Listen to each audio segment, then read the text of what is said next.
Hey everybody, welcome to week 4, or lesson 4 of our remote learning and digital art studio. This week I have something a little different, like I talked to you about in the Google Meet. You will be not creating an artwork this week, but choosing one you've already done over the past few weeks during the Art from Home remote learning and writing an artist statement for one of the works you've already done. So I'm going to put this in present mode. It's semester 2.1 because we will do this week and then again at the end of the year. So you will have a total of 2 artworks for the semester with accompanying artist statements.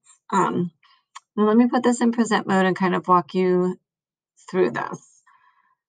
So the directions. Find your slide with your name in it. All of the slides already have everybody's name on it, and you only need one slide because I'm only requiring you to do one artist statement with an artwork this week. You're going to insert the image of your artwork, and you all know how to do that.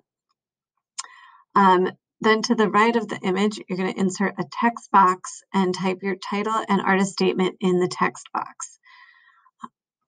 Read through the artist checklist provided, which is in English on slides 4 through 6, and then in Spanish, I think it's 7 and 8.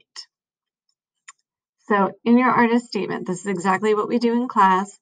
You're going to first share the facts about your art, the materials, how you made it, why you made it. Now, the how does not mean in every single step that it took that you made it, and every single color that you used, just any particular processes that you used, if it was paper sculpture techniques or cardboard attachment techniques.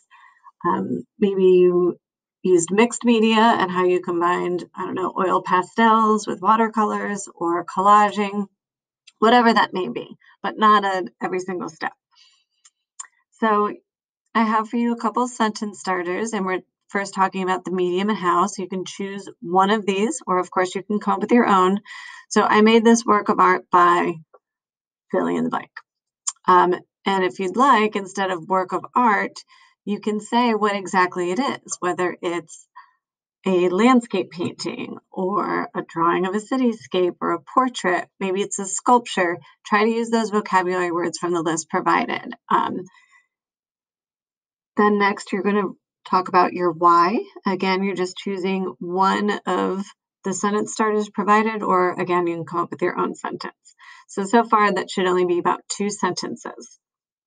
Next, you're including your behind-the-scenes information about the art or you, the artist. So here is a list of sentence starters, but in this section, you're choosing 2 from these. And again, you can choose your own sentences, but make sure you're including 2 things from behind-the-scenes information. And by that, we mean interesting things that people wouldn't know just by looking at the artwork. All right.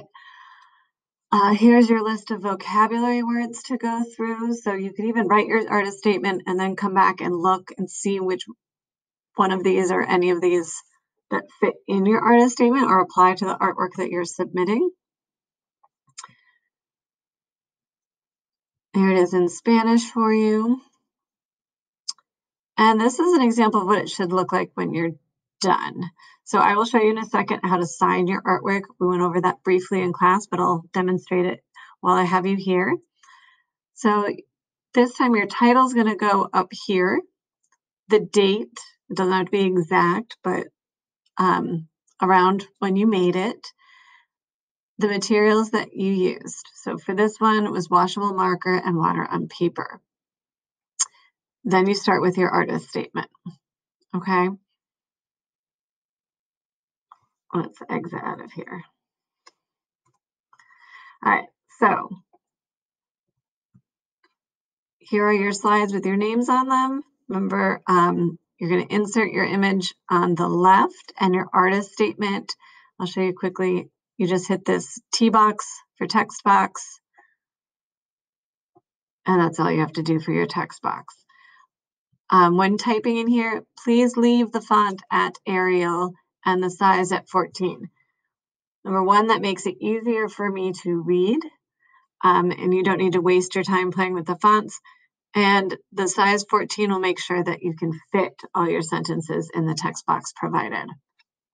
I said I was going to show you how to sign your work. So once you insert your image, let me start a new one here. So I'm going to insert from the drive, just like we did in class. And oh, I have a little found object, funny face food sculpture I did with the little ones. So if this was my artwork, and over here's my text box, I'm going to then, if I want to sign it, add another text box.